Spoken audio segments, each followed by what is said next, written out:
আসানসোলের এই জাগ্রত মন্দিরে নেই কোনো মূর্তি, তবুও শতাব্দীর পর শতাব্দী ধরে এখানে পূজিত হচ্ছেন দেবী চণ্ডী। জানেন কেন? নুনিয়া নদীর তীরে অবস্থিত এই ঘাঘরবুড়ি চণ্ডী মন্দিরের ইতিহাস প্রায় 500 বছরের পুরনো। যখন এই অঞ্চল ছিল ঘন জঙ্গল আর জনবিরল গ্রামাঞ্চল, লোককথা অনুযায়ী কাঙালিচরণ চক্রবর্তী নামে এক ব্রাহ্মণ স্বপ্নাদেশ পান তার কোলের কাছে থাকা 3টি শিলাকেই দেবী রূপে প্রতিষ্ঠা করতে বলা হয়। এরপর 1620 সালে প্রতিষ্ঠা হয় এই মন্দির। আজও এখানে কোনো প্রতিমা নেই, শুধু 3টি শিলা, যেগুলিকে মা ঘাঘরবুড়ি, মা অন্নপূর্ণা এবং পঞ্চানন মহাদেব হিসেবে পুজো করা হয়। ঘাগর শব্দের অর্থ ঘুঙুর বা বাদ্যযন্ত্র।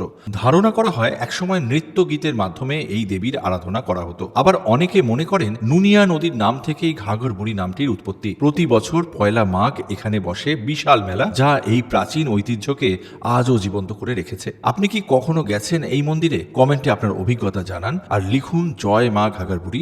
আর এরকম আরো অনেক কন্টেন্ট পেতে আমাকে ফলো করতে পারেন।